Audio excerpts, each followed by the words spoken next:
Welcome, councillors. Our first ordinary meeting of this term of council. In opening the meeting, I welcome councillors, executive staff, the gallery, and those who are linked in video or by sound. In declaring the meeting open today, I would like to acknowledge the traditional custodians of the many lands within the Scenic Rim and all Indigenous people in these regions. I pay respect to their elders past, present and emerging. I would also like to acknowledge other people from many walks of life who have helped make Scenic Rim the wonderful place it is today.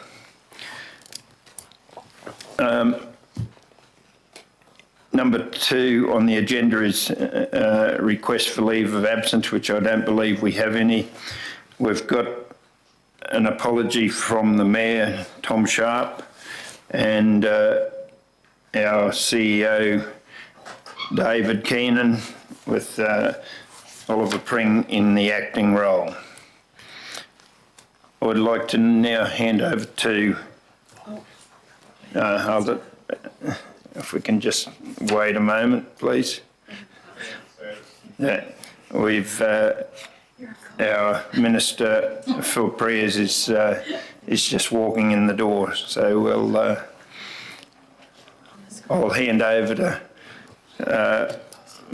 Pastor Mark Ironside. Welcome, Mark. Good to have you here for prayers this morning.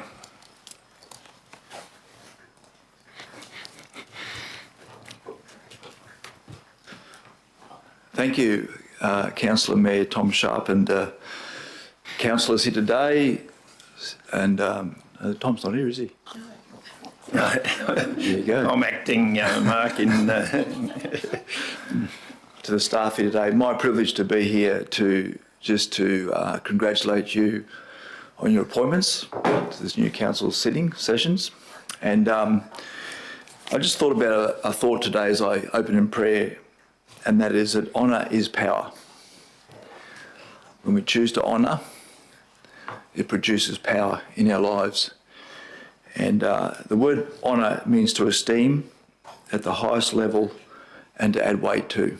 And just the fact that I'm invited here today to open this session in prayer, it means we're adding weight and giving honour to God and committing this council session to Him. So I consider it an honour to be in your presence. And as you operate and facilitate the affairs of the Scenic Rim, my prayer today for you is that as you being elected here by the people, honour the people of this region, they will in turn honour you back. Because there's a Bible verse, I was going to quote it to you. And it says in Galatians 6:7, it says, "Do not be deceived. God is not mocked. For whatever a man sows, that he will reap." That's a principle of God, and you can apply it to every facet of our lives. And as we show honour to the community will show honour back to us. Heavenly Father, we thank you for this time together today, and I bless every member of council and staffs here today.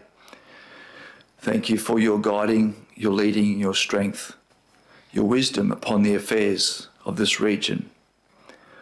We commend these people to you today in this room, the leaders of our Scenic Rim, as they work over the issues and consider the effects on our community of the decisions they make. We pray for godly wisdom, strength, and the empowerment of God because they choose to open this session with prayer. There's honour to God here today, and therefore the empowerment of God will be their portion. We thank you for it today. In Jesus' wonderful name, amen. Amen. God bless you all, and thank you for all you do. Yep. Much appreciate your couple of moments of my time. Thank you.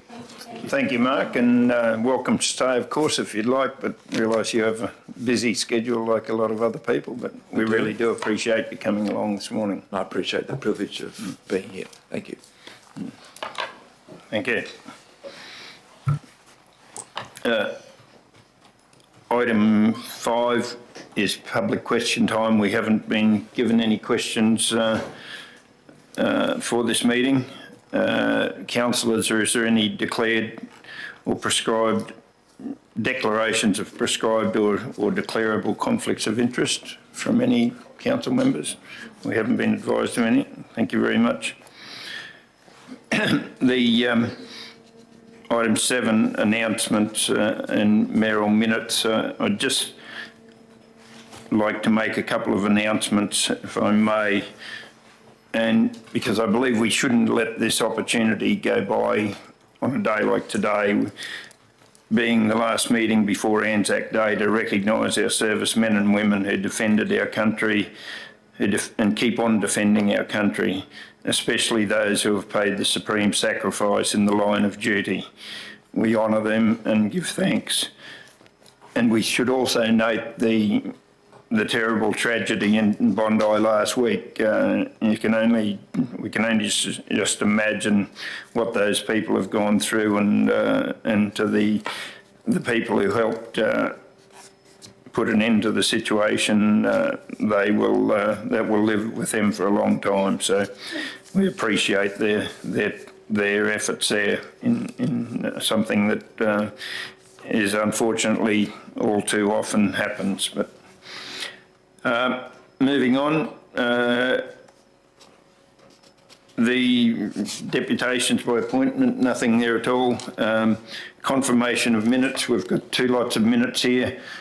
The first one, we'll spread them, the ordinary meeting from the 13th of March, and I'm looking to Councillor Hay or Councillor Chalk to move them, being the only 2 people apart from self present at that meeting.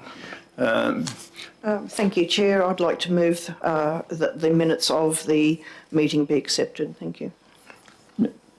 Of the ordinary meeting. Of the ordinary meeting, 13th of March 2024. Yep. Thank you. And seconded by Councillor Chalk. Yeah, I'll second that. Thank you.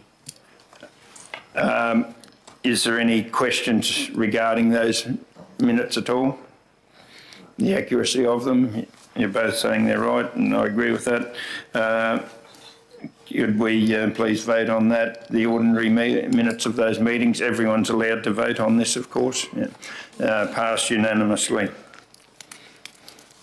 The minutes of the post-election meeting on the 5th of April, would someone like to move that they're a true and correct record of that meeting?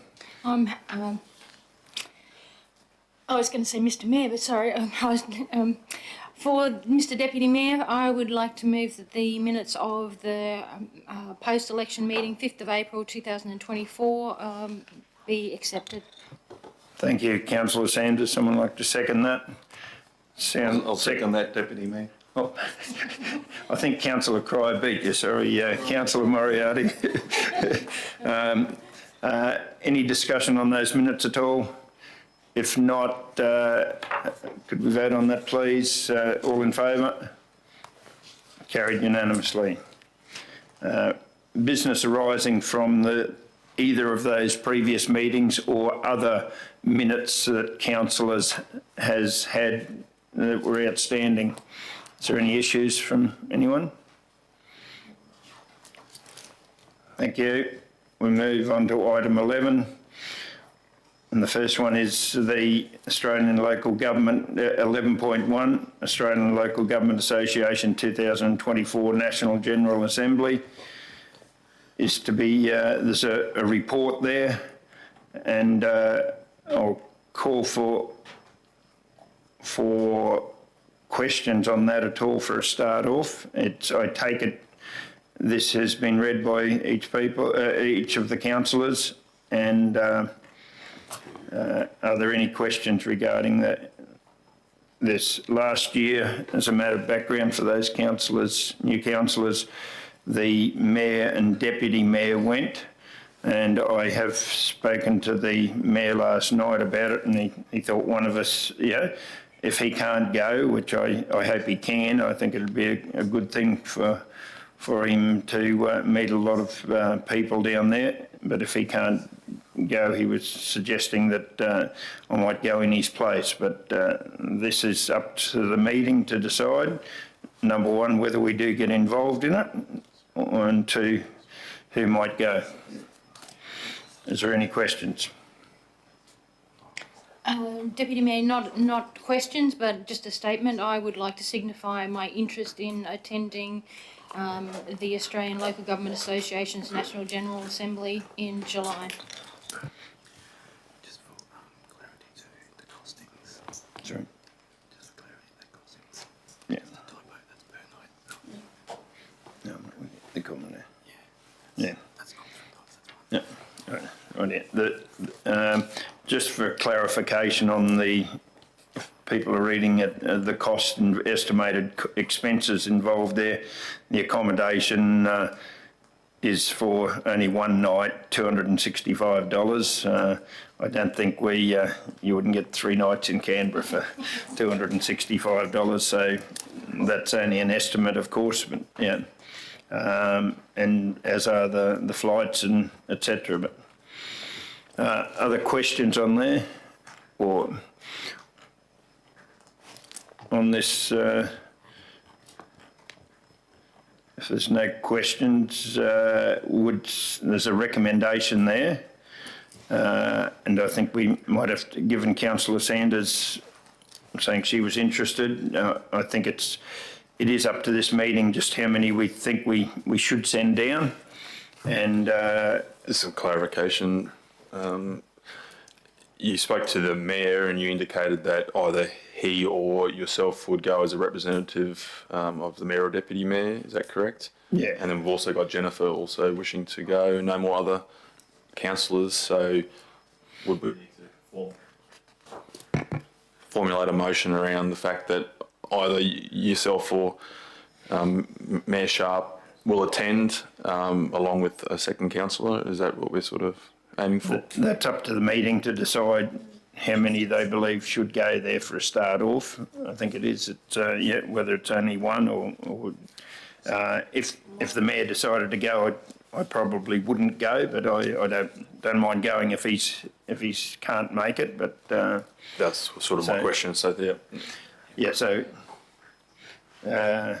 acting CEO, have you got a comment?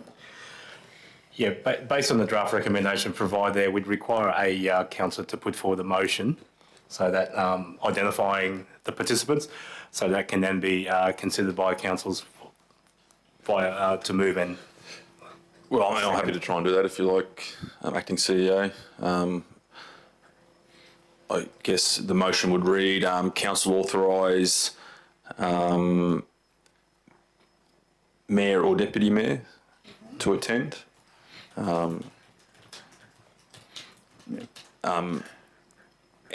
And Councillor Jennifer Sanders to attend the Local Government Association's National General Assembly to be held in Canberra from 2nd to the 4th of July 2024. And two, Council consent to its authorise attendees exercising voting rights that reflect Council's adopted policies and strategies. And three, Council authorise payment of all reasonable costs incurred by the attendees in relation to attendance at this event, including travel, accommodation and incidentals, noting the estimated cost of attendance per person is $2,360. I'm sorry, I'm in that figure to... Yeah.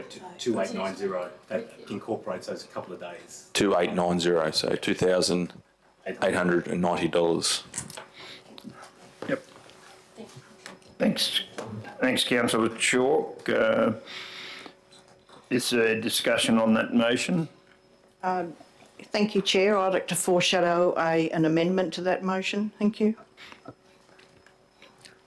Would you like to do that motion now, before we get into debating this motion, Councillor Hay? Thank you, Chair. In relation to point one, given that it's a new term of council and we have committed to looking at a review and cost-saving measures. I'm not sure what value there is in sending more than one person to this particular assembly. So I would change part 1 to be that council authorise either the mayor or the deputy mayor to attend the Local Government Association's National General Assembly to be held in Canberra from 2 to 4 July 2024. The only other suggestion I would make is that if both of those people are unable to attend, then there could be a proxy person nominated, for example, Councillor Sanders. Thank you. Thanks, Councillor Hay. I probably erred there in not calling for a seconder of the motion before we had the amendment there. But would someone like to second Councillor Hay's amendment to the motion? No. Let's do it with the first motion. Yeah. Righty. Okay. I'll second the Yeah. marshals, yeah.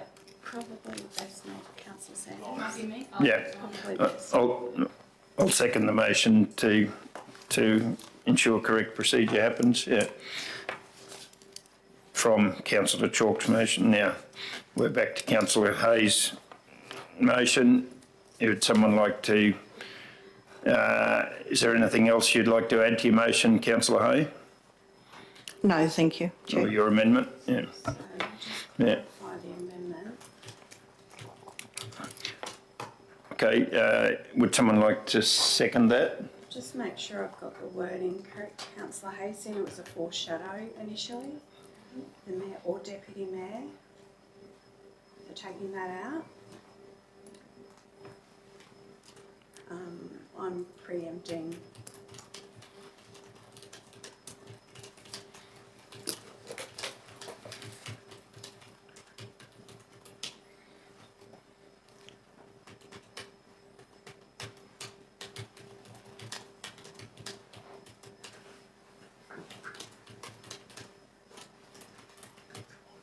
Approximately right.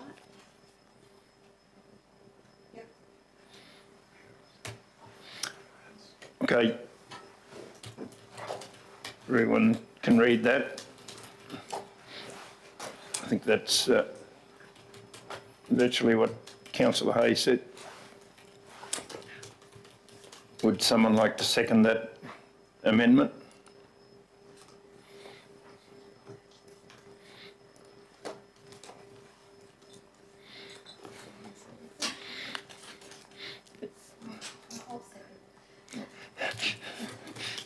Okay, seconded Councillor Cryer.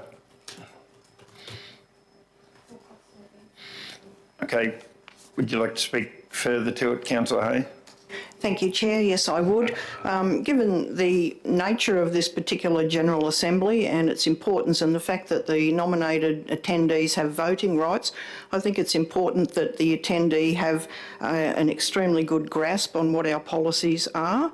And I think that the attendance really requires the attendance by someone who has been a councillor for a number of years. Thank you. Okay, any speakers against the amendment? Yes, thank you, Mr Mayor. I'll speak against this motion. I think we should be encouraging all councillors to expand their horizons and learn the role as best they can. And if a councillor feels strongly about attending, we should allow that at this stage.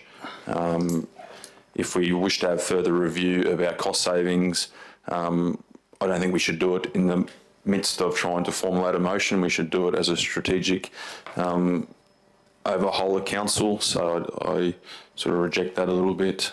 So I won't be supporting this motion, and I encourage other councillors not to either. Thank you.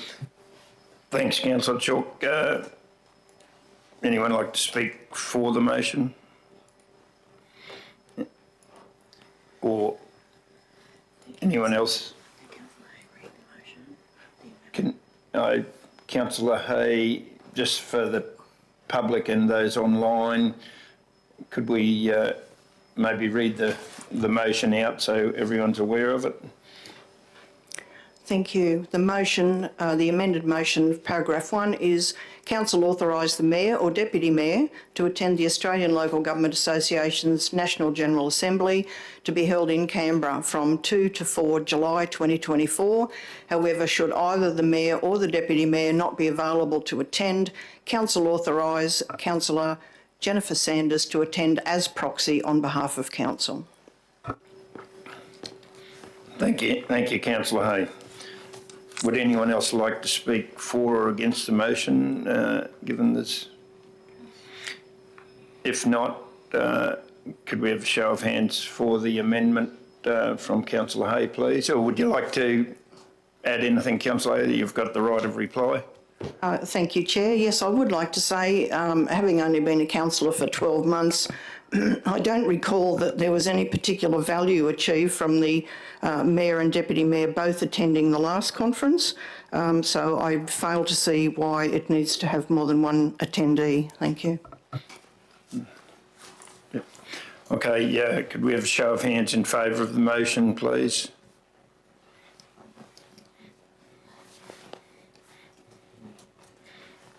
Those against? All for a division, please.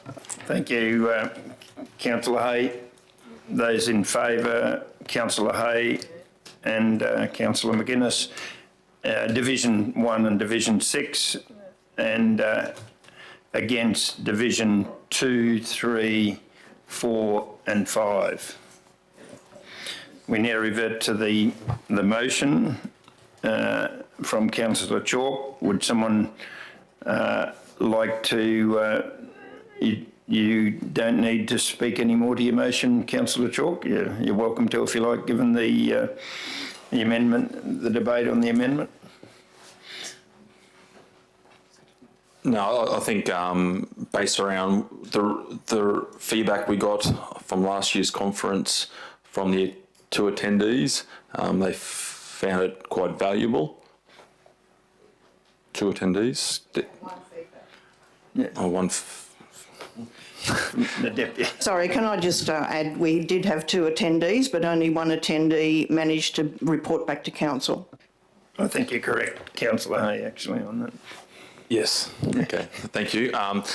So the report we got back was a very positive one, and that person encouraged future attendees to attend this event for a number of reasons, networking and also to gain a good perspective on local governments. So in light of that, I would encourage councillors to take up the opportunity when it presents itself to attend, even as just once in a term, just to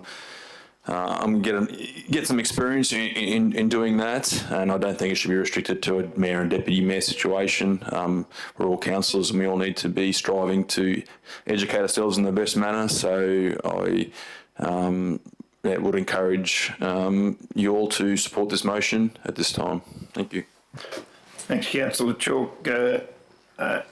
Speakers against the motion? Councillor Hay. Thank you, Chair. Given that we are in the very early stages of our latest council, I think we're, a month, not even a month in, given that this is a networking opportunity at a very high level, I firmly believe that it should be either the Mayor or the Deputy Mayor who attend. Perhaps it would be more appropriate for councillors other than the Mayor or the Deputy Mayor to attend next year's Assembly once they've had sufficient experience. Thanks, Councillor Hay. Speakers for the motion? Oh. Councillor Moriarty.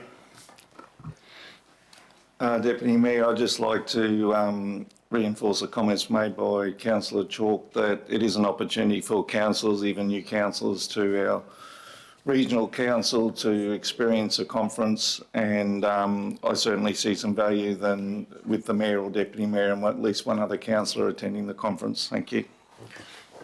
Thanks, Councillor Moriarty. Any other speakers for or against the motion? If I may, I'm just very interested in some of the items that are for discussion: climate change, renewable energy, disaster recovery, resilience, talking about communication skills, and talking about regional councils, regional cities. I think it would be very, very interesting, and there's lots to be gained from attending. Okay, Councillor Chalk, right of reply. Yeah, thank you.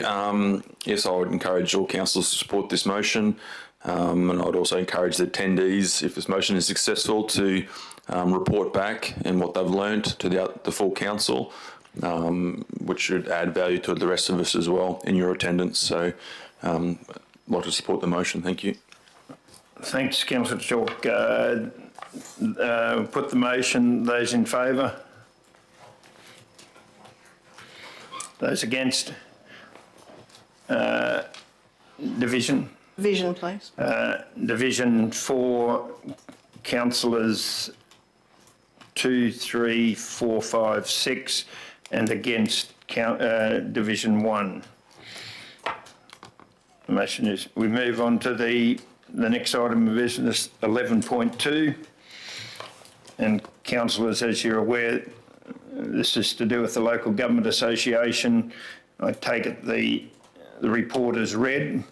We have had some interesting debates over the years, and we really haven't had a lot of feedback. As Councillor Chalk rightly pointed out, their feedback is part of that. We're in a grouping with councils from Lockyer, Somerset and Ipswich, where Ipswich do have by far the bigger council, of course. The Mayor has indicated to me that he would like his name put forward there. We've also got a...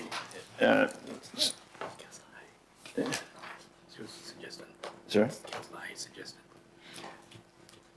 Sorry, Sorry, Deputy Mayor, so Chair, there was some correspondence from Councillor Hay about a proposal for a amendment, so I'm assuming Councillor Hay, you will put that forward as an addition to the current recommendation? Are you referring to the content of my email? Yes, I foreshadow that I will do that. Thank you. right, yeah.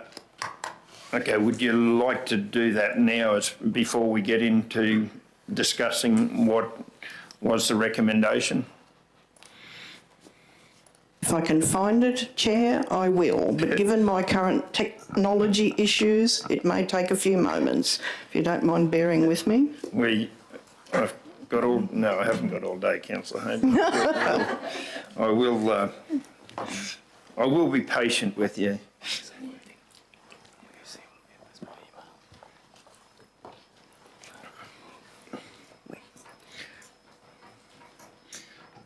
While Councillor Hayes is looking for that, I might read out the recommendation that is in front of us, and that is that 1, Council authorise an interested councillor to nominate for the election of Local Government Association of Queensland Policy Executive District Representative for the period 2024 to 2028. 2, as part of that consideration process, Council authorise the Chief Executive Officer to seek from the Local Government Association of Queensland a review of the last 12 years representation, which Ipswich has been that, just for clarification, that has been an Ipswich representative all that time, I understand. So of the last 12 years representation, input and achievements. And 3, Council authorise the Chief Executive to submit the nomination to the Local Government Association of Queensland before the closing date of 1st of May 2024. Councillor Hay, would you like to add something to that? Yes, thank you, Chair. I'd like to add an additional paragraph.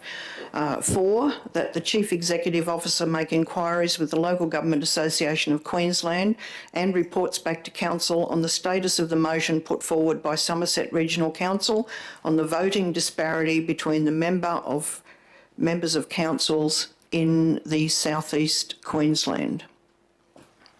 So, in southeast Queensland.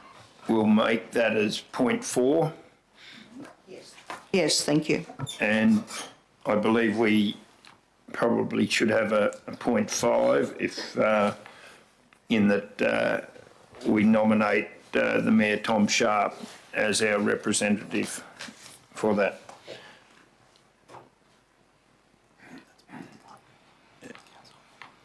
Authorise an interested councillor. Yeah, so. Yeah, so. Yeah, sorry, you just pointed out to me, yes, we can do the authorised councillor Tom Sharp as number 1 rather than interested councillor. Councillor Hay, given your involvement in this, would you like to move that recommendation? Thank you, Chair. I do move that recommendation. I have no issues with the amendment to paragraph 1. Thank you. Someone like to second that? Yes. Seconded Councillor Cryer. Like to speak to that recommendation, Councillor Hay? No, thank you, Chair. Sorry, I should have asked for questions to it. Has anyone got any questions to the resolution that's before us there first? Speaker against the resolution? No other speaker for? I'll just add that the inclusion of number 4 is a good thing. It'd be good to investigate that further, and I agree with the authorisation of Mayor Sharp for that role. So I think it's a good motion. Yeah, and I might add that it's not only not getting feedback from the meetings, but even when they're having meetings, we don't know what the agenda is. We don't, to have input from us towards to the policy is just not available. So I do recommend the motion towards it. Councillor Hay, you like to speak again at all? No, thank you, Chair. Thank you very much. We'll put the motion. Those in favour? Carried unanimously. Thank you, councillors.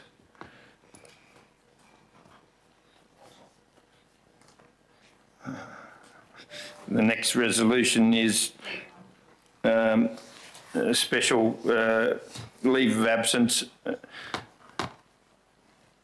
As bad as you, Councillor Hay, trying to flick through to this.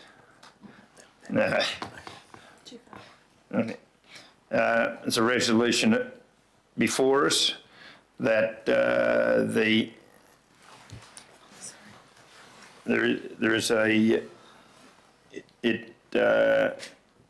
a report here, and it's just giving the mayor leave of absence for today. This is a process we have to go through, but the recommendation is that the council grant the Mayor Tom Sharp leave of absence from the ordinary meeting on 17th of April 2024 to enable him to attend the Special Mayors Forum in Brisbane. Council authorise the Mayor, Councillor Tom Sharp, to attend the Department of Housing, Local Government Planning and Public Works training program for returning and incoming mayors in Brisbane on the 18th and 19th of April 2024, and Council authorise payment of all reasonable costs incurred by the Mayor, Councillor Tom Sharp, in relation to his attendance at these events, including travel, accommodation and incidentals. Would someone like to move that motion? Councillor Hay. Have a seconder for that, please. Councillor Sanders.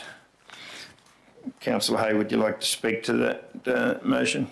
No, thank you, Chair. It's self-explanatory. So, anyone else like to speak either for or against that resolution? I'd just like to say this is absolutely a benefit to the Mayor and to the region. By attending, you get an overview of all of Queensland, the impacts, and lots and lots of experience and networking. Absolutely worthwhile in every way, shape and form, and I support this motion. Thanks, Councillor Sanders. If there's no other speakers either for or against, I'll put the motion. Those in favour? Carried unanimously. We move on to item number 11.4, Regional Arts Development Fund, and I'll hand to Councillor Cryer to introduce this.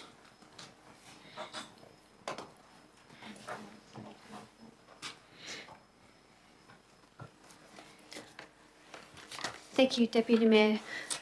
I'd like to introduce a report, item number 11.4, 2023 to 2024 Regional Arts Development Funds Grant Big Ideas Round. I take the report as read.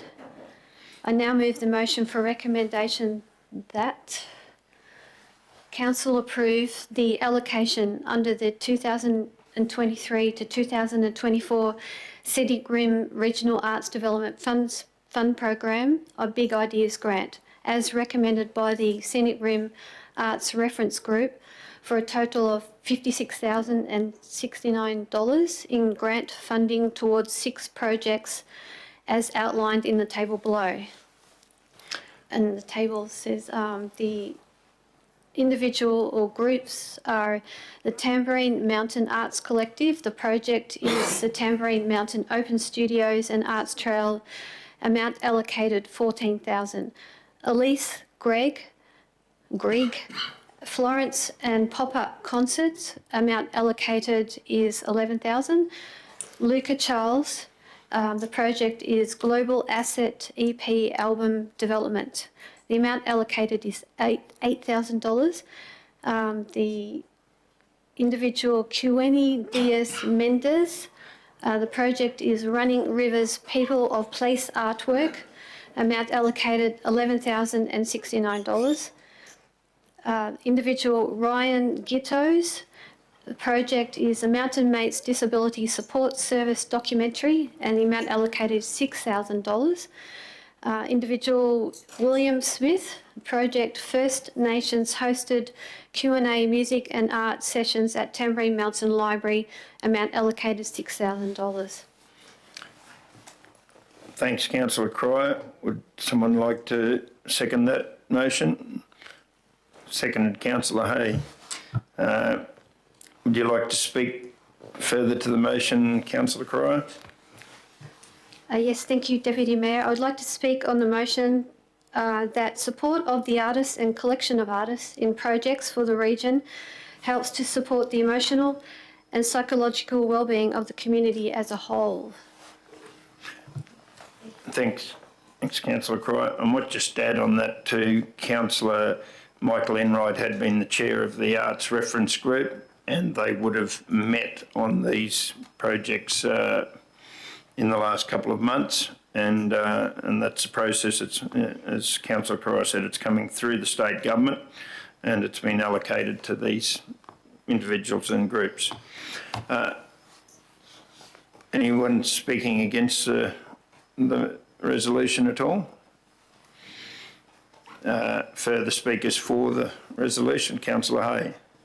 Thank you, Chair. I'd just like to say that whilst the grants recipients none of them received the full amount that they applied for, they were all awarded a significant amount towards the amount they were seeking, and this enables the money that is available, which is limited, to be shared more equitably amongst the applicants. Thank you. Thanks, Councillor Hay. Any other speakers for or against the motion? If not, I'll put the motion. Those in favour of the recommendation? Carried unanimously. We move on to 11.5, and I will ask Councillor Chalk to introduce this resolution. Thank you, Chair. Yes, I'll been tasked with the responsibility of introducing 11.5, which is MCU 23/161, development application for a material change of use, multiple dwellings, 8 dwellings in brackets, at 14 to 16 Eaglesfield Street, Beaudesert, lots 4 and 5 on RP7 6453. I'll take the report as being read. The executive summary just states that council is in receipt of a development application for a development permit for a material change of use for a multiple dwelling, 8 dwellings in brackets, over property located at 14 to 16 Eaglefield Street, Beaudesert, and described as lots 4 and 5 on RP7 6453. The subject site location is in the low medium density residential zone under the Scenic Rim Planning Scheme 2020. Within the low medium density residential zone, a development proposal for a multiple dwelling exceeding 6 dwellings is impact accessible. I'll just go straight to the motion if you like and get that on the table.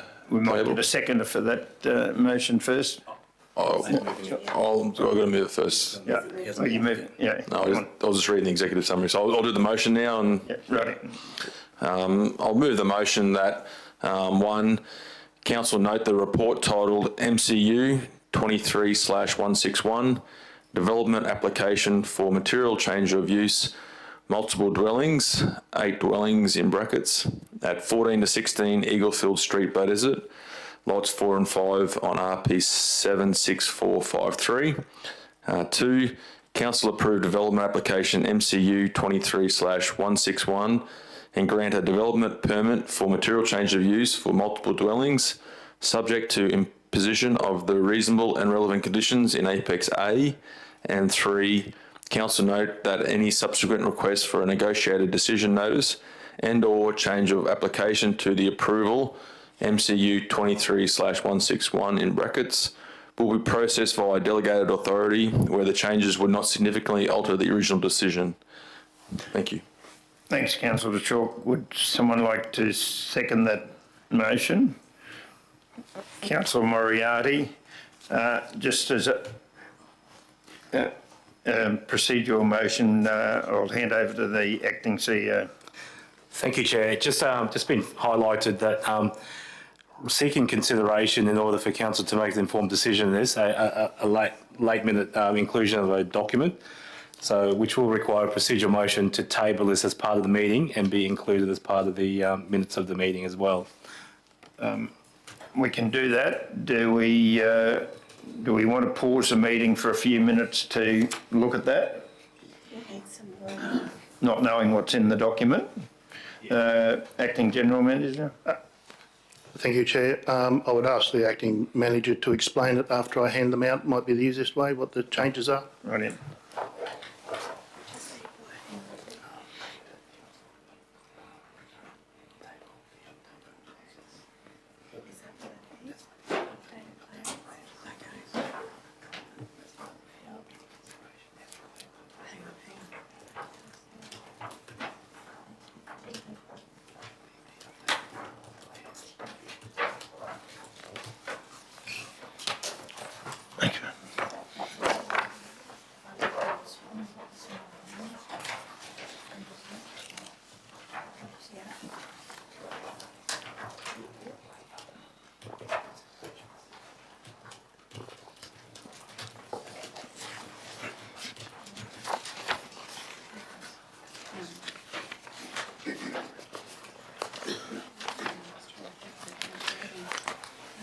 Acting Manager, would you like to talk to this, what we've just been handed, and highlight any changes, or if there are changes from what's been presented to us last week? Thank you, Chair, and through the Chair. So the plans here are the latest plans attached to the application, so these supersede the previous ones which are attached to the agenda. The primary change there is in relation to the visitor parking. So the previous plans which are attached to the agenda indicate 2 visitor parking spaces fronting the road, whereas in this instance the 3 visitor parking spaces which are also conditioned within the approval are sited towards the rear of the property, which the councillors will see on the first site plan.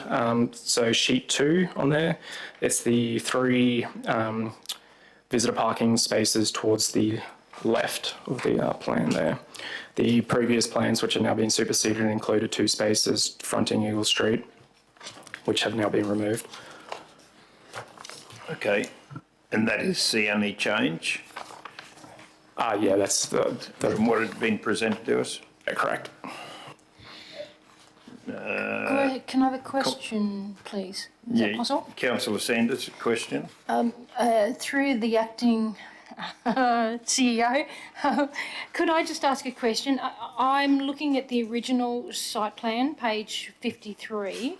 Would you just direct us to the changes that I'm looking at on that plan to what's changed in page 2 of the document you've given today, please? Just so I can clarify I've got everything right. Thank you, Councillor Sanders. Acting Manager, can you please provide that clarification? Thank you, Councillor. And through the Chair, just to make reference, are we talking the plan within the agenda report, figure 1, site plan? Yes, it was figure 1, site plan, page 53. Yep. So if you refer to the plan which is indicated on the DA drawings, it will be the 3rd page of the attachment before you. That's the identical plan. Right. Yep. So the discrepancy is on page 78.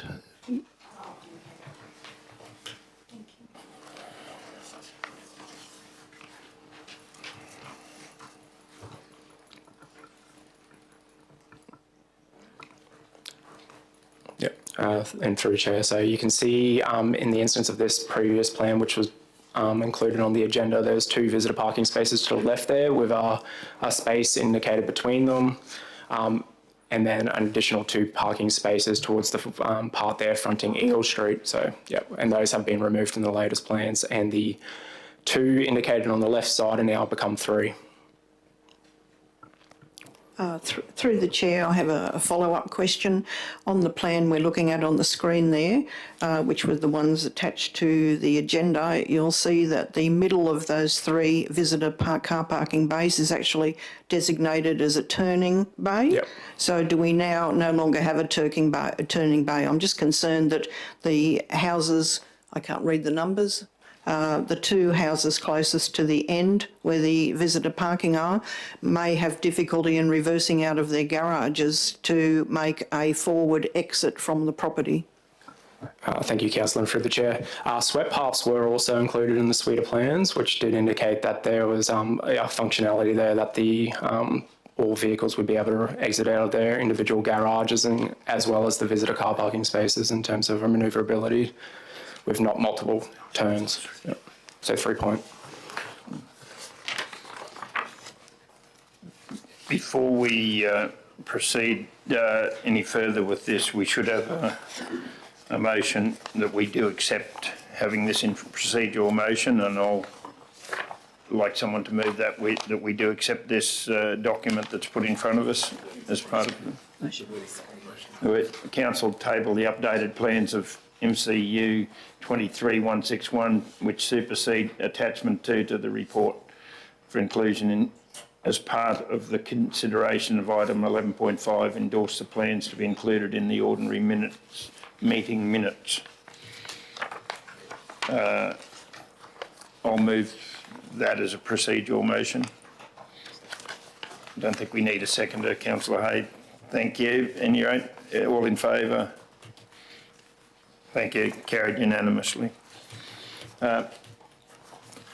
Any other questions through the CEO to the acting manager regarding what's been put in front of us?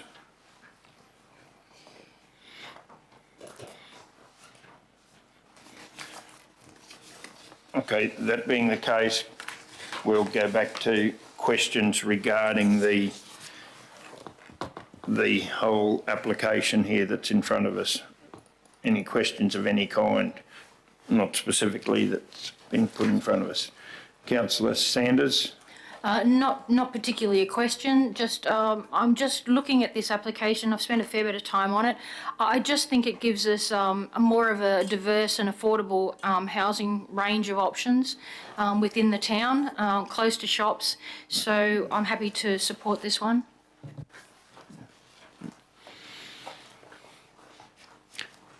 Any other questions at all? Okay, could we move on to any other comments regarding this application? Councillor Hay. Thank you, Chair. I am concerned that the amount of designated private outdoor space for each dwelling falls only marginally greater than the recommended minimum of 25 metres square. I'm also concerned that Jubilee Park and Davidson Park are expected to act as the proxy backyard for this development and for future infill developments in the area, which I'm sure will be significant. It's disappointing that in the pursuit of maximum yield, the developer has not been able to achieve the minimum of 10% of the site for communal open space. Near enough is not really good enough, in my opinion. The communal open space is also divided by the shared driveway at the front of the property.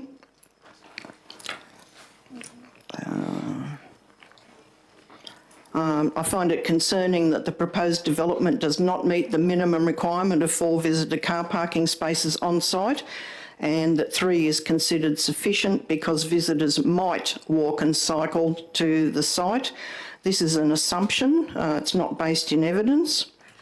The statement that overflow parking for up to 5 vehicles can be achieved by parking on the existing carriageway of Eaglesfield Street is also concerning, given the close proximity to the 4-way roundabout on that street.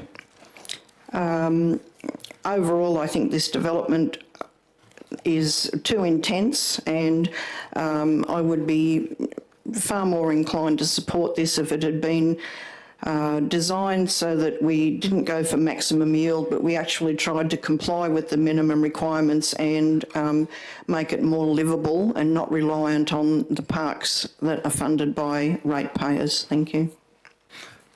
Thank you, Councillor Hay. I take that, and I didn't verbalise it, but that's speaking against the motion, I take it. The jury's out. Yeah, well, it's good that we all listen to the debate around the table and then make up our mind too on these things. Yeah. Other speakers, and I will take it as speakers for the resolution. Yeah. Yeah, I guess I'll speak for the... Councillor Chalk, could I suggest if you want a right of reply that a warning, you might wait till everyone else is exhausted as mover of the motion? Well, your call. I normally would have went first, but that's okay.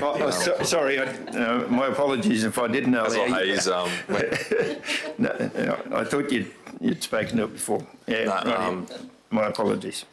You know, I'll just, in support of the motion, I hear what Councillor Hayes had to say. I think on balance and explanation given by the planners in the room satisfies me that this is a good development. It's close to town. It has ways to mitigate the impacts as highlighted by Councillor Hay. And I think it does but as a township, some diversity, and I do caution that we must try our best to get close to those minimum requirements, but I think this development on balance achieves that, so I'll be supporting this motion. Thank you.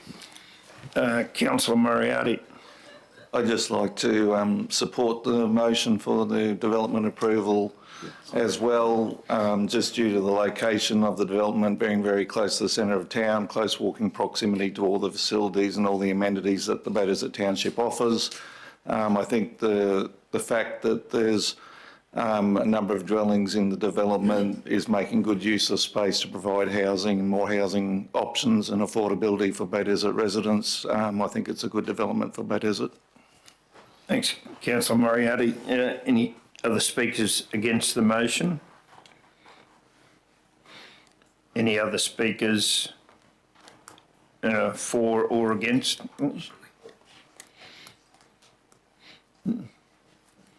Councillor Sanders, you all right? If there's no other speakers either way, Councillor Chalk, you are entitled to a right of reply. And Nothing's all been said. It's been a good debate, so I'm happy to put it forward. Yeah, that's good. I thought Councillor Moriarty made a good point. It is very close to the town centre, so that's. We'll put the motion. Those in favour? Those against? I abstain. Councillor Hay, your understanding is that it's counted as as against if you Yes, don't? correct. Yep. Thank you very much so, and I appreciate your point of view. The motion is carried 5 votes to nil. 5 votes to 1, actually. Yeah, thank you. Yeah. Okay, we move on to item number 11.6, and I look to Councillor Cryer to introduce this motion.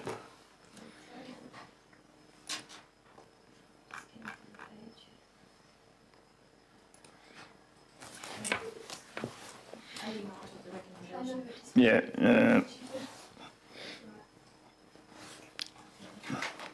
Page 88 and 89 for the recommendation, Yep. councillors.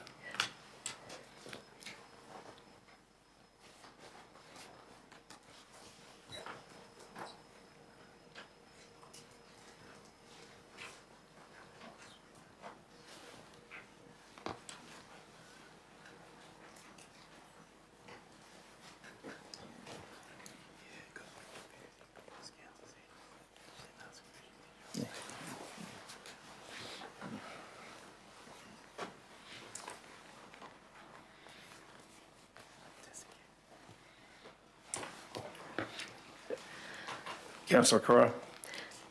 Thank you, Deputy Mayor.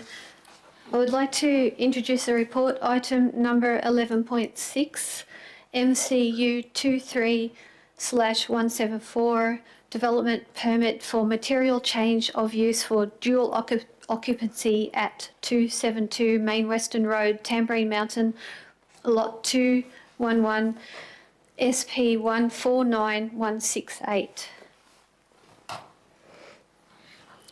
I take the report as read. I now move the motion for recommendation that Council number 1, Council note the report titled MCU 23/174, development application for material change of use, development permit dual occupancy at 272 Main Western Road, Tamborine Mountain, Lot 211, SP 149168.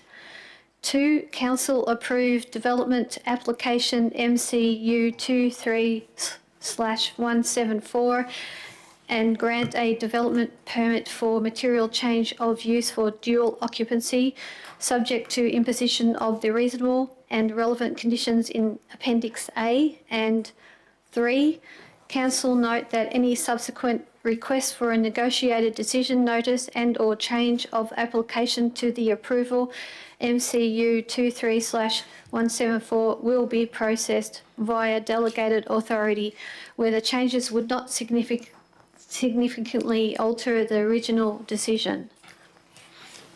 Thank you. Thanks, Councillor Cryer. Would someone like to second that motion? Seconded, Councillor Sanders. Would you like to speak further to the motion, Councillor Cryer? No, I think everything is in the report and it's pretty well self-explanatory. Thank you. Okay. Have we got questions around the table of any officers regarding this report? Councillor Hay. Chair, I'd like to foreshadow an amendment to paragraph 3 of the recommendation or the motion, and also a change to one of the conditions for consideration. Thank you.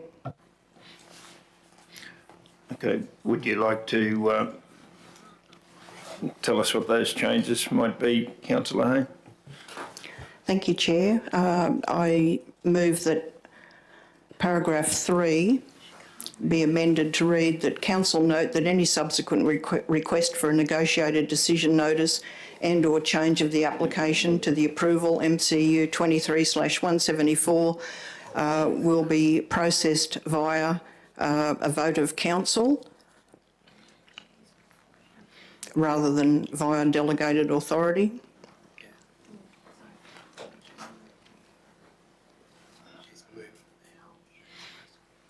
Yeah, could we just ensure that, It either needs to be moved now, or you can't push it. yeah, So you're either moving it now. Are you moving this amendment, councillor Hay? Yes, I'm moving this amendment, and also that I'd like to see an additional condition included. Yes, could we just ensure we've got the right wording there before we move on to the, Sorry, I'll have to get it from you again, councillor. It's paragraph 3, isn't it? Yep. yeah. That was the original. Yes. Yep. And that any change will come back to council. Yeah. If I can suggest wording that will be processed via resolution of council. Yes. Thank you. Sorry. Yep. Where's that going? Take out delegated authority and put in. Yeah, the rest of that the rest of that sentence, delete. Oh, the rest of the sentence. Yep. And replace with resolution of council. Because we're looking, Sharon. No, we'll just let Sharon go for the time being. Now, councillor. Oh my God. There we go. Via a resolution. Okay, moving on to your change of condition as part, Yep. this being as part of the amendment, councillor Hay? I'd like to add an extra part to include any minor change applications Previous. to number 3. Yeah. Oh, It's that's including into number 3, not a separate one. yeah. Oh, so it's Any minor changes to conditions or, yeah? Minor change applications.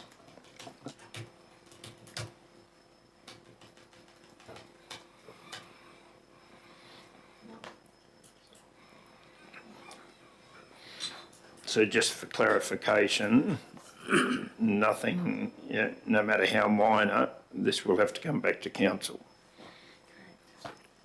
Yes, Yeah, that's clarification that's rather- my intention. Yes, thank you.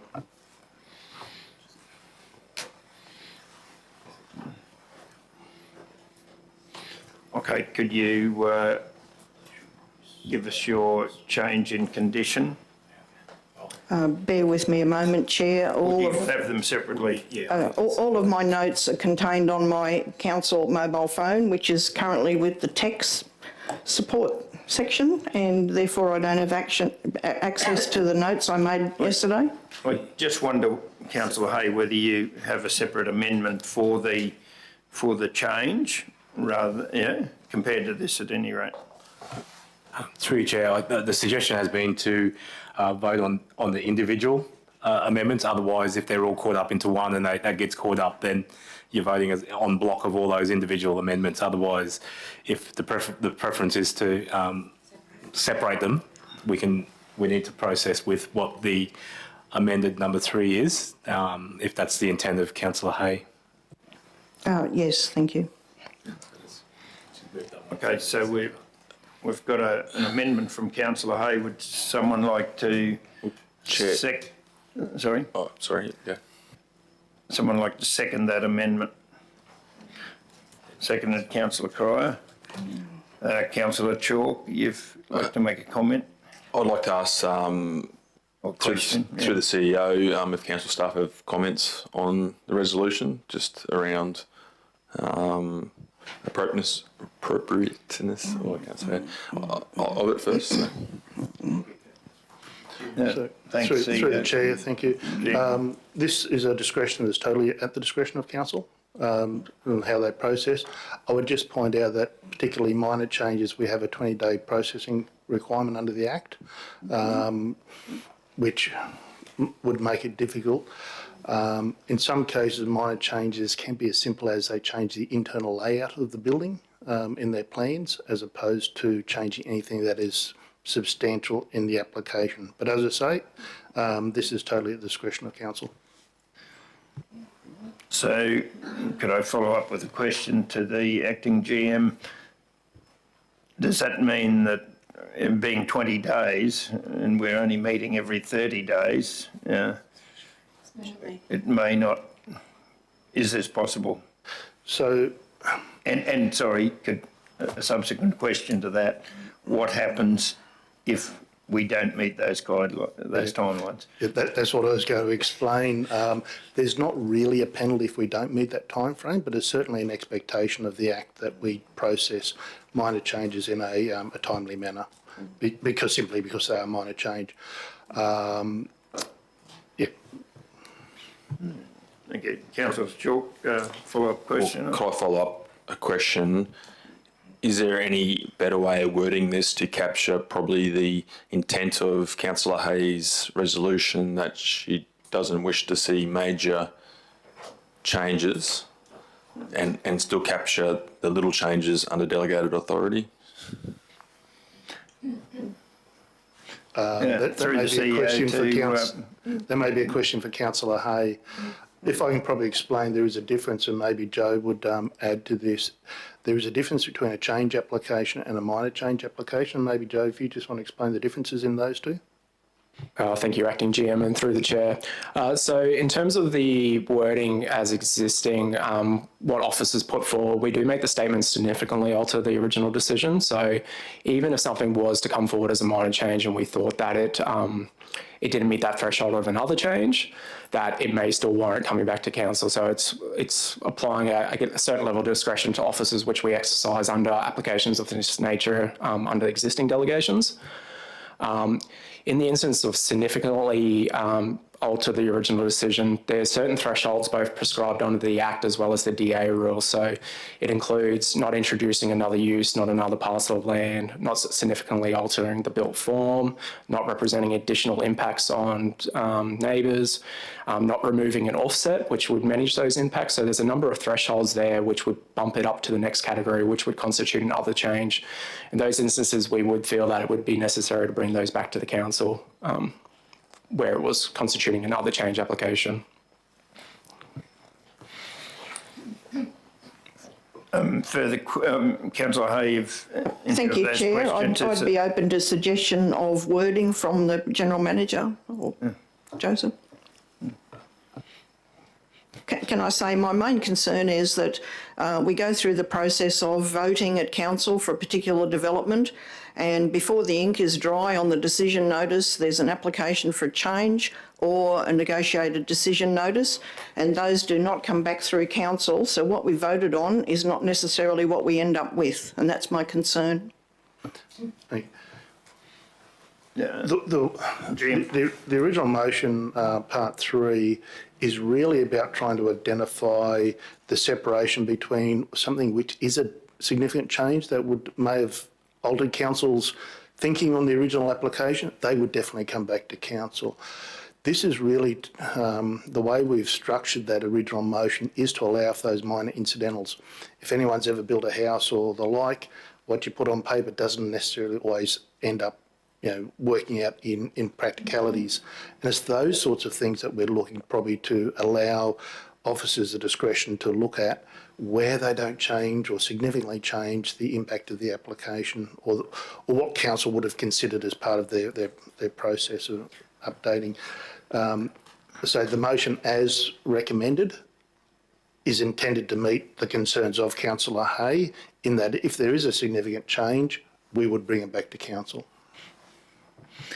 If I could just add to the GM's comments through the Chair. So in relation to a negotiated decision notice where the applicants can looking to make representations on individual conditions, it doesn't give them an opportunity to change the application in that instance. It's still just generally some variations to conditions as worded as opposed to new plans being introduced. In relation to other change applications as well. So they do follow a different process. However, under the previous Act, there was certain statements what used to say wouldn't likely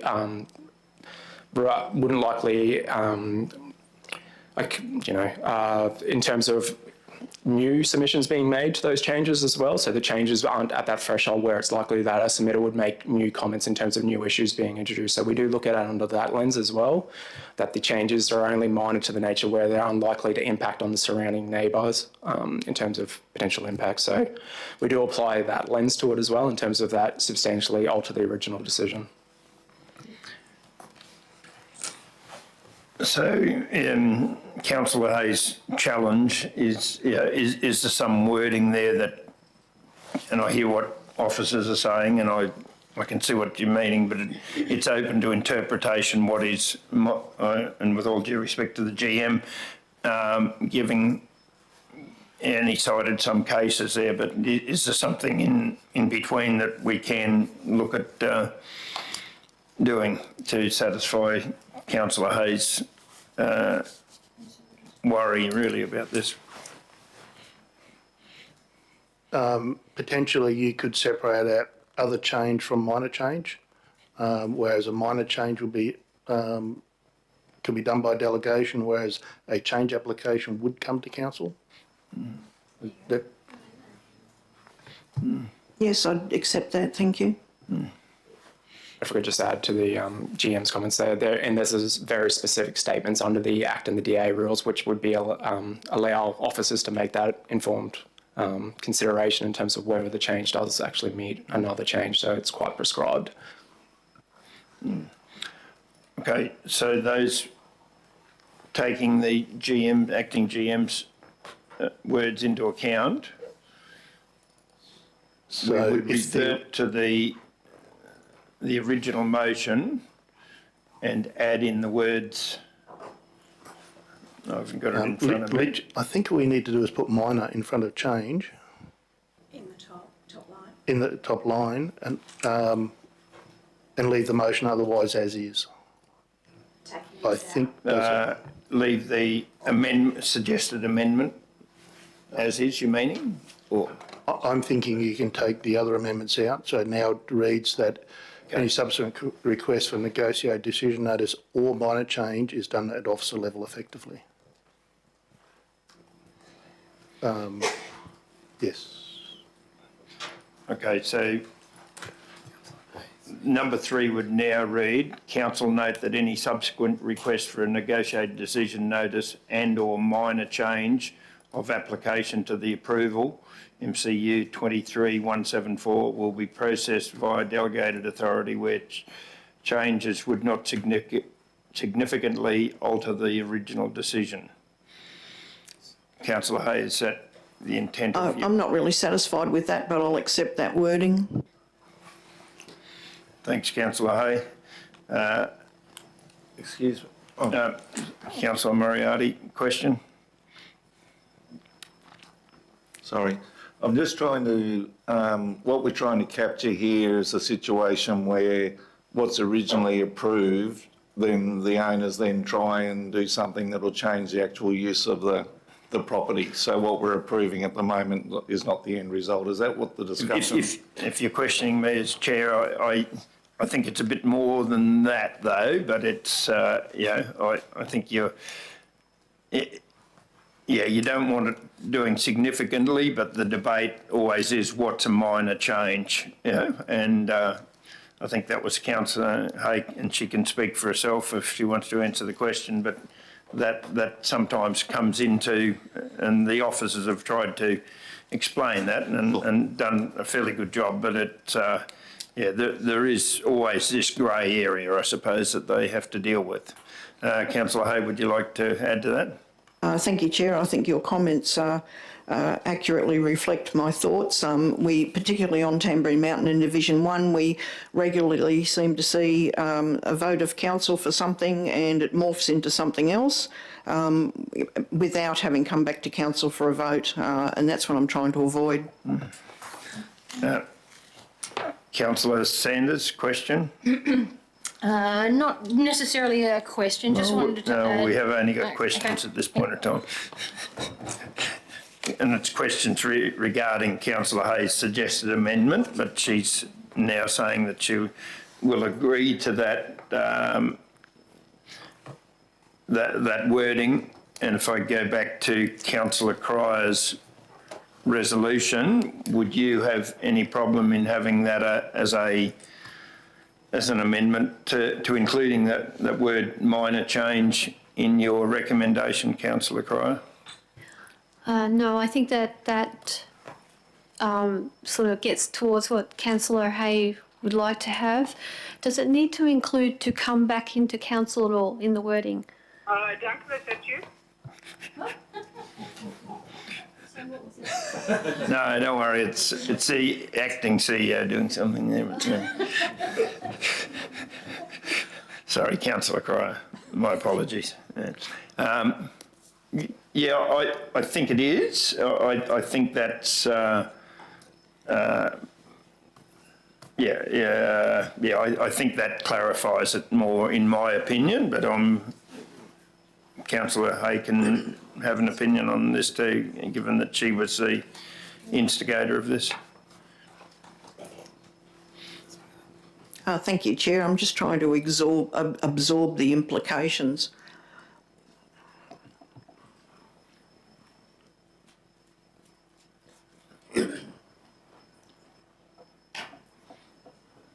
I don't see how that significantly changes from the motion originally moved. Everything's still going to be done via delegated authority. So again, if I can ask the acting manager to explain the difference between a minor change and other change, and that might give you an understanding of the threshold between the two. So the other change would come back to council. Minor change would be done by delegation. So if the acting manager could just explain what would constitute a minor change, the types of things we're talking about. Thank you, Acting GM, and through the Chair. So in the instance of a minor change, this is generally in instances where it doesn't significantly alter the original decision. So we're looking at minor variations to conditions, could be internal layouts, could be slight changes to the plans themselves, where they're not going to necessarily change how the development's intended to operate or introduce new impacts. In the instance of another change, this is where we're looking at it could introduce a new parcel of land, a new use to the land, so short-term accommodation or something of that nature. Increase the story of the building would be considered an increase in bulk and scale, which would constitute another change, among a number of other things. And just to highlight in terms of the current motion as being tabled, it still allows for minor changes where it could still constitute or be lodged by the applicant as a minor change, but we're still saying it significantly altered the original decision. So it does still offer that level of discretion that it can come back to council even if it is a minor change application. The officer, acting manager, could I just put a scenario, given the last approval that we just did earlier, if that car park, 3 car parks was going back to 2, that would come back to council or not? Thank you, Chair. In that instance, I'd consider that it's another change potentially, because we're talking effectively if they removed from 3 to 2, that's a 30-something% reduction in terms of their on-site parking provision. There's certain stipulations under the Act that say does not remove an offset which would manage the impact, so that impact's being on-street parking. So in that instance, I would say that it potentially would constitute another change to the development. It would be for the applicant to provide quite a compelling position otherwise that it should be a minor change. But given that it's we've done a performance-based assessment there to demonstrate how it's still complying with the intent of the code, in that instance, even if it was lodged as a minor change, it could still come back to council because you guys considered the development with that particular thing in mind as a point of issue. Yeah, if I could just add to that, Chair, part of the consideration of using delegated powers is understanding what council was concerned about in these applications. And I know parking was one that was considered and discussed by council at reasonable length. So anything that would affect that, we would bring something like that back to council, because we understand that these matters were part of the discussion, part of the rationale of council decision making. Okay, thank you. Councillor Hay, you have changed your mind a bit on that. Would you like to clarify where you stand on it? Oh, yes, I'm happy to accept the inclusion of the word minor in paragraph 3. Thank you. Okay, and as a mover of the motion, councillor Chalker, that's okay. Councillor Hay was over. Oh, sorry, councillor Cryer, my apologies. Councillor Cryer, and the seconder was? The mover was Councillor Hay, second was Councillor No. I'm talking the original motion. Councillor Hay was, she is withdrawing the amendment. No, she's not. She will if Kerry accepts the motion. Oh, okay. Right, okay. Well, there's two ways of going this. Councillor Hay, would you like to move that as that amendment on that? Yes, thank you, Chair. I'd move that amendment. Do you wish me to read that out in totality? Just, I think we have, but yeah, it's a good idea if you like to read it out, please. Okay. I move that paragraph 3 of the motion be amended to read 3. Council note that any subsequent request for a negotiated decision notice and/or minor change of application to the approval MCU 23/174 will be processed via delegated authority where the changes would not significantly alter the original decision. And councillor Cryer, you're satisfied with that change that's made to what had been foreshadowed for a start off? Yes, Deputy Mayor, I'm satisfied that's all good. Are there any questions on that amendment? Are there any comments on that amendment? Speakers for or against it? If not, I will put the motion. All those in favour of the motion that Councillor Hay just read out? That's carried unanimously. We now revert to the original motion. Sorry, you've got another amendment you'd like? Given the council doesn't have a phone with the notes and given the close proximity to morning tea, I don't know whether you consider just taking morning tea now to allow. Okay, Councillor Hay, I understand you've got some technical problems there that you, as long as you don't look to me to solve them, it'll be okay. It's if we can take a break, it is almost morning tea time, and hopefully you'll have that back, and we can put that. You can put any other amendment up there. So we'll just break for 20 minutes now, and be back here at 11:15.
Councillors, welcome back to the gallery and executive and those online.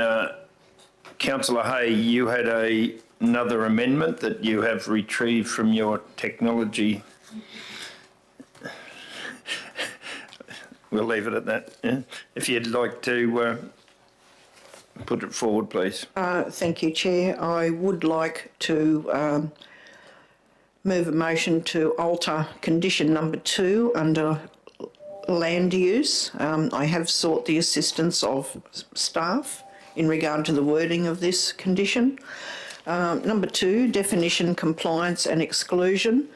The approved use and associated ancillary activities must at all times comply with the definition of a dual occupancy as identified under Schedule 1, Dictionary, Part 1, Defined Uses and Part 1.2, Administrative Definitions of the Scenic Rim Planning Scheme.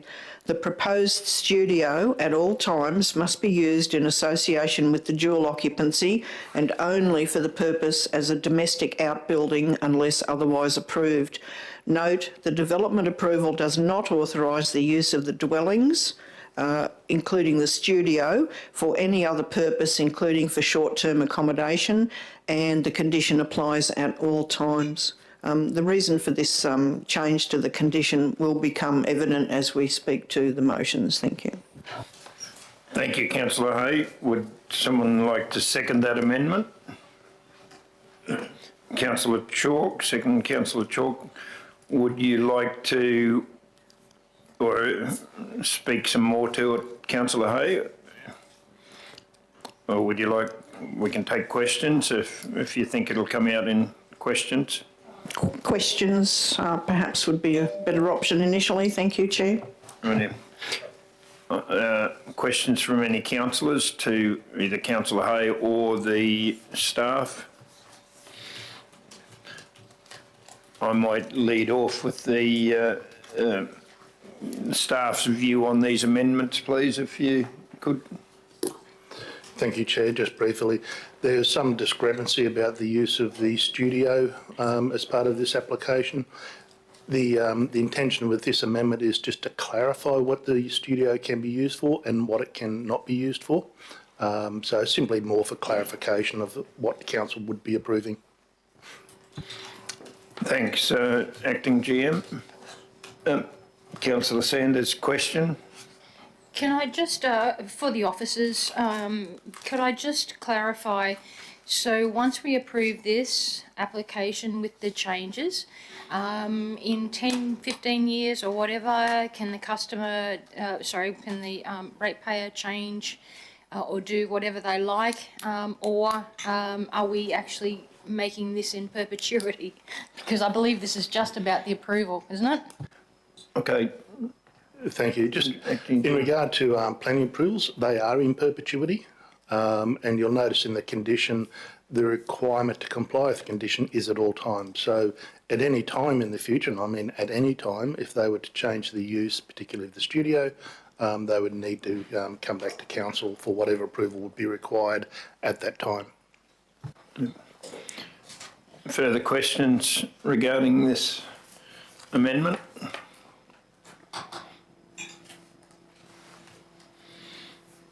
Councillor Hay? I'd like to speak to the amendment if now's the appropriate time. Okay. You can. The necessity for this change to the condition came about, if you go to page 126 of the agenda, you will note that they've applied for a dual occupancy containing 4 bedrooms and a separate studio. There's been no mention in the application that the studio was going to be used for accommodation. However, if you go to page 126, the studio is referred to as a 1-bedroom studio, and that puts its use into a different category.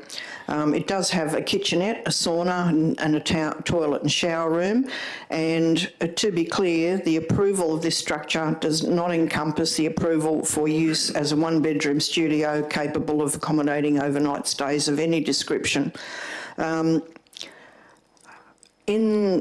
At page 125 of the effluent disposal report, it is mentioned that The application is in fact for 5 bedrooms and the application is in fact only for 4 bedrooms. So the effluent report has been done on the premise that the studio is actually a 1-bedroom studio, and that's in contradiction to the remainder of the application, in my opinion.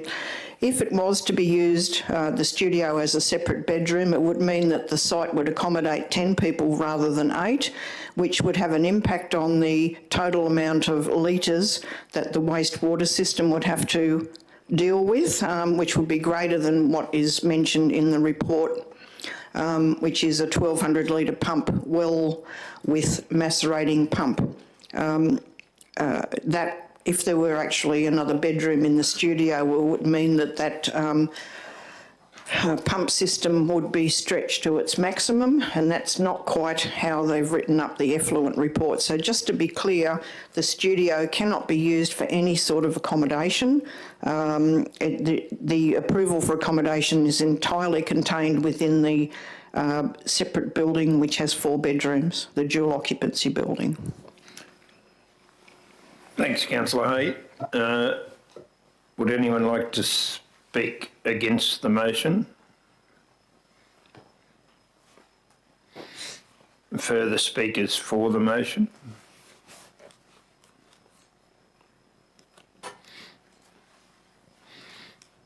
Given the silence, would you like anything else to add, Councillor Hay, before we put the motion, or the amendment, sorry?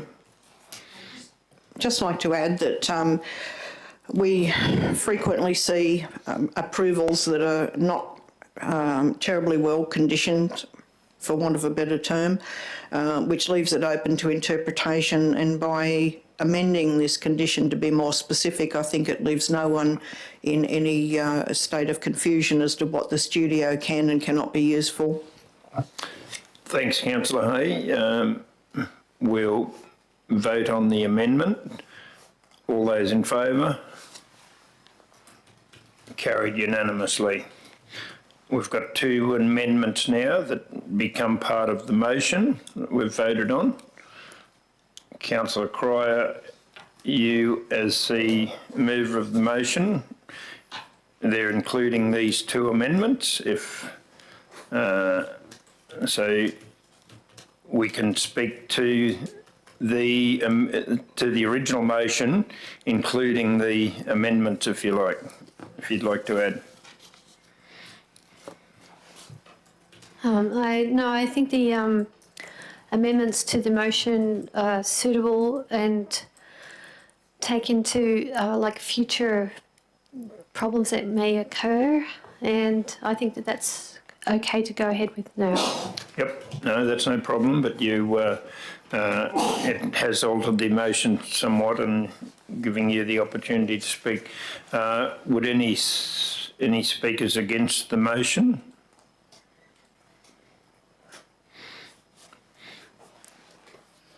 Any further speakers for or against for the motion?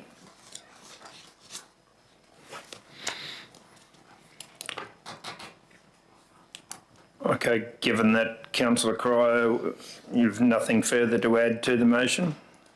No, nothing further, Deputy Mayor. Thank you.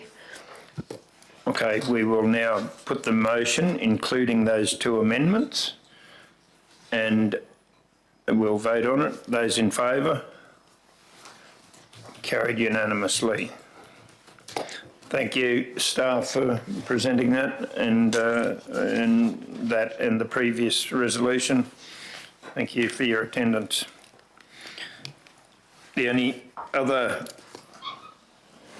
matter of business here is the monthly financial report, and I will, when I get used to this computer a bit and find it on page 128.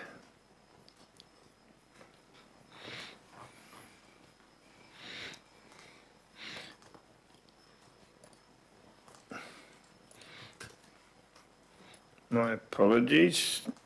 There's a quicker way of doing this, I would think, but yeah.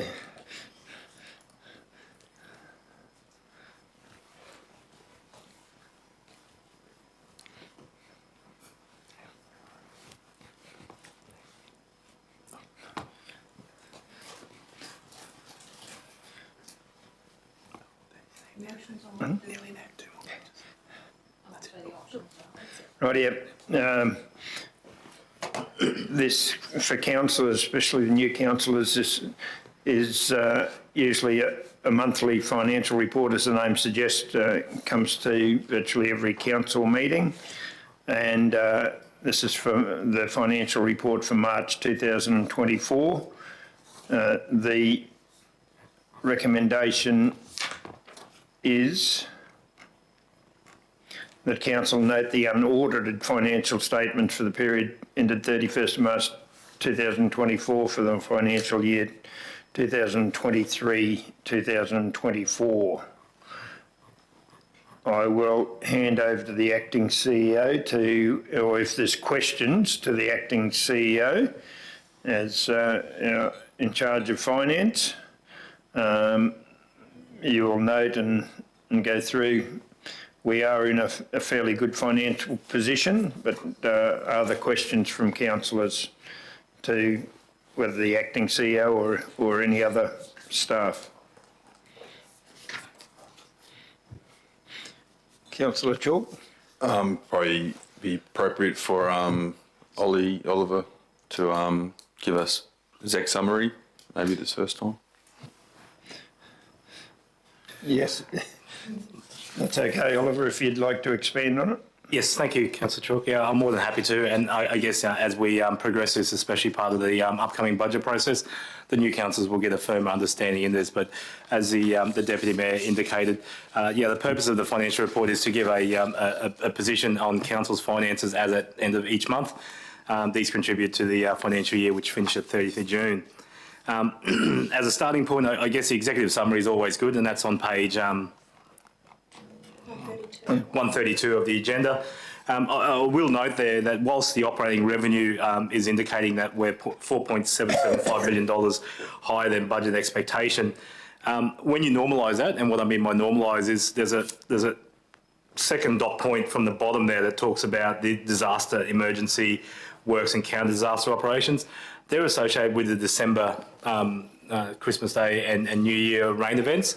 At this particular time, they haven't been budgeted for because when we did the December budget review, we hadn't had a full scope in terms of what that volume of work was. So that revenue was unbudgeted for. If I normalise that, the actual we're actually 979,000 above what the budget expectations were, and that's largely due to those continuing growth, especially positive outcomes with fees and charges, and Lake Mugara Caravan Park and refuse tipping fees and such.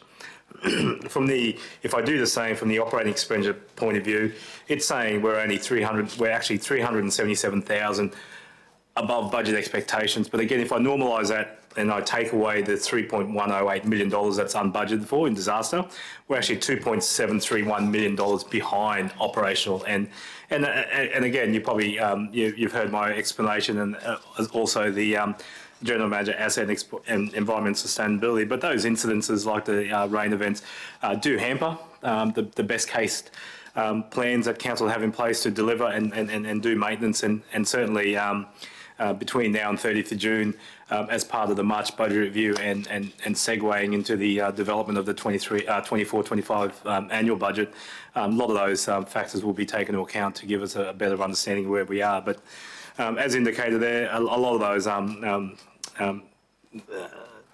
variances are related to that materials and services, especially around maintenance and everything else, and also the grant funded stuff. The only other point, I guess, is something for the new councils and those and trying to make this finance for non-finance people. But page 411 of the report, or page 135, is what's called a statement of financial position, and that's in the old terms, that's the balance sheet of council, and that indicates the council's levels of cash. And whilst it is, note the Deputy Mayor indicated we're in a good financial position, and that in some part is sort of put in place because of the some of the delays in undertaking some of the work. So when council develops a budget, they commit funds to those projects. So what we define that as being between restricted cash and unrestricted cash, saying that when council sets the budget, it funds those particular projects for that particular year. If they're falling behind, those funds are obviously kept within council's bank accounts until those works are progressed. So it shouldn't it shouldn't be the big indication that we've got $70 million in cash at the bank, show that we're in the too healthy. But a lot of those funds are associated with delivering the rest of the works associated with the 23-24 budget. And the only other one is page 10 of 11, which is generally around the indicators around the local spend, especially from the procurement side of things, which is on page 141. It is still quite pleasing that councils, we're continuing to procure goods and services through companies that are based in the Scenic Rim. And of the $65.9 million currently expended between 1 July last year and 31 March this year, 32% or $21.1 million has been spent on local-based, Scenic Rim-based companies or organisations. So that's always pleasing to indicate. But that's about a summary, unless there's any sort of other... I was going to say, just on that point, Oliver, you might mention, acting CEO, the out of that money, that 32% to a lot of people probably doesn't sound very high percentage, but there are some very big, big industries that we deal with and make up a big percentage of big licks of that remaining 68%. And that's correct. I mean, obviously, not every industry or service that council requires is domiciled within the Scenic Rim, but that's where council tries to work and with, as part of regional prosperity, is to expand those services and those offerings that can be made available within the Scenic Rim, so that council can look to engage those people. But a lot of those are predominantly around our maintenance service providers, a number of contractors and for roads reconstruction, including material supplies and the like. So there are some big chunks in there, and but I guess the 32% is a good start where council can attribute that to local suppliers. Other questions to the acting CEO?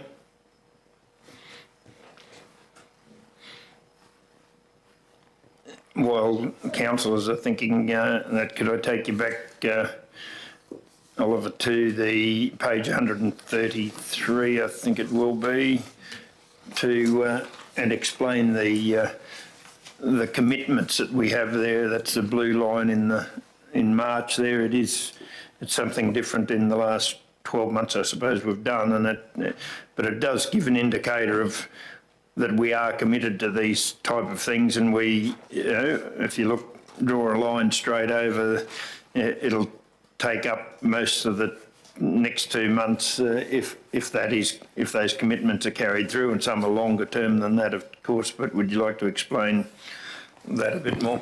Yeah, thanks for pointing that out, and Chair, and I think that's a good point. There is a lot of emphasis on delivery of capital works, and certainly invite the General Manager Asset and Environment Sustainability to field some of those particular questions. But from a financial sense, what this tries to represent is council's commitment to try and get those works done. Council does phase those projects in over 12 months, and I'll touch on another point in that is the last column there. But what this graph represents is the phasing of those potential of those capital works. And as you recall, council's capital works program at the moment sits at about $116 million. So they're phased out throughout the 12 months of that financial year, and this particular graph has sort of grown in trying to paint a better picture in trying to explain it. But on the right side of the column there, you've got a green and a yellowy brown colour. So that's what's budgeted for, and it splits in terms of what's council's core capital, which is the green. Annually, we have about a $30 million capital works program that council sort of considers and adopts, and that increases a little bit with some carry forwards that have been carried on from the previous year. what's important to note is that yellow one represents grant-funded ones where, when council came to consider the budget, they weren't even in the picture, and then when council adopted the budget, they've come on board. So we've had to add those on. So those projects have had to be factored into the program of works to be able to schedule to do it. So it becomes a bigger and bigger end goal for the teams to try and deliver. But that's what that right side represents. The left side represents the expenditure date against those budgets, and you can see there it's indicating that there's a variance of about 16.5 million as per what's intended for delivery. However, what we tried to portray, and especially in the month of March, you'll see it's represented by the dark blue, which is what we call the actual expenditure, the light blue, which is committed costs. So those costs are costs where there's a purchase order in place, engaging a particular supplier, a particular contractor to undertake the works. So the commitment's in place to deliver those works. So, and the red one is any new orders that have been raised from the previous month. So that's indicating that there's an additional $4.1 million in purchase orders being raised from February in March to progress those works, to indicate that those, even though we're behind, those works are continued to try to be delivered, but we're hampered by weather, logistic issues, and the general issues that are impacting majority of councils when it comes to delivering of capital works, including price fluctuations and everything else. So they're the challenges that Chris and his team are trying to maintain the better of and trying to deliver for the community those identified capital works.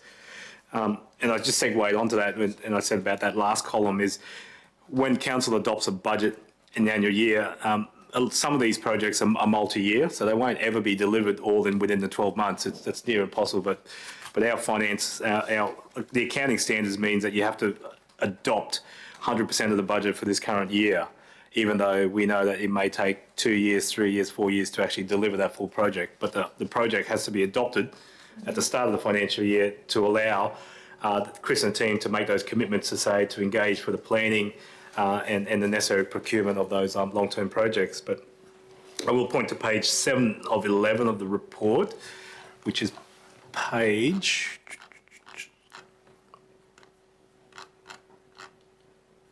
138 of the agenda. That report highlights the capital expenditure projects into their sort of categories, and you can see the far column there where of the $116 million, so actually I'll go from the start. If you look at the second column, when council adopted its budget at the end of June last year, the capital program was $34 million. We've since had budget amendments and revision of that budget, including the carry forwards and any new grants and fundings that have come on board. And that's gone from 34 million to 116 million. The year-to-date revised budget means what was intended to be delivered as of end of March is 50 million of that 116 million, but we've only delivered 33, so we're behind 16 million. But we know that there's $23 million worth of projects of that 116 that aren't actually scheduled for completion as of 30th of June. So you've got to reduce that 116 by 23 to give some indication in terms of what was realistically able to be delivered in this current financial year. That's just one aspect, so happy to, as we progress in these monthly reports, to give more details. And I think Chris is... And we will have a revised budget next month? Normally the revised budget is undertaken on a quarterly basis, so now that we've finished March, officers are actually reviewing their budgets now to forecast what the anticipated expenditure levels are between now and 30th of June, and that will progress to council, which will basically be the building blocks towards the 24-25 budget. Yep. Okay, other questions? And before we do that, my apologies once again. While I moved the motion to adopt this financial, I didn't get a seconder for it. Seconded by Councillor Chalk. Any other questions or comments for that matter? None from you, Councillor Hay? No, surprisingly. Your words, not mine. And thanks, Oliver, for those explanations there, and there's a lot more, and And could remind councillors, Oliver's always available too, yeah, go through some of this, why, and it's a different way of presenting financials compared to a lot of other businesses local government is, and as I found out when I started, yeah. Oliver? Sorry, Debbie, what I did forget to point out, page 911 of the report, when we spoke about the cash levels, we have in there, councillors, for your understanding, is whilst there's $70+ million worth of cash in our banks, what you can see there that there's money that's called restricted, and once you take away those restricted cash components, council's left with cash holdings of about $25 million, which keeps us in a sustainable perspective in terms of having enough funds to maintain as an ongoing concern for at least 4 months. So that's the levels of funds. Mm. And could you explain where likes of long service leave and holidays and everything else is? Because we have to keep money back for those sort of things too. That's correct. That's reflected in the balance sheet under the liabilities called our provisions. So back on page 4 of 11, council does hold a number of provisions for long service leave and sick leave and what like. And additionally, we also hold funds, what we call in trust, guarantees and whatnot that we don't want to count as our cash because we're just holding those in trust. Yeah. Okay. Councillor Moriarty. Could you just put your mic on? Sorry, I turned it off instead of turning it on. Deputy Mayor and councillors, I just thought I would mention for the benefit of the people in the gallery, the public in the gallery here today and who may be watching online, that the council officers have afforded the councillors and the Mayor and the Deputy Mayor the opportunity to put forward issues that have been raised in their local divisions, in their communities. So I just really want to just comment and make people aware that councillors are having some input into issues, some of which may be long-standing issues or things that remain unresolved. And we do have that opportunity at the moment to put those forward to the council officers for their consideration in the budget planning for 24-25. And I just want to reassure people, I guess, our people, that the concerns that people have raised with us are being considered, and where at all possible we'll be addressing those in the 2024-25 budget moving forward. Thank you. Thanks, Councillor Moriarty. Any other comments to the report? If not, I will move that the recommendation that council note the unaudited financial statements for the period ending 31st of March 2024 for the financial year 2023-2024. I'll put that in motion. All in favour? Carried unanimously. Councillors and others, that brings us to the end of the council meeting. I thank you for your help getting through this meeting, and there's a couple of contentious items, but that's a good thing that we don't all agree on everything, and we thank the gallery for coming and those who were online. Appreciate that. So I close the meeting now.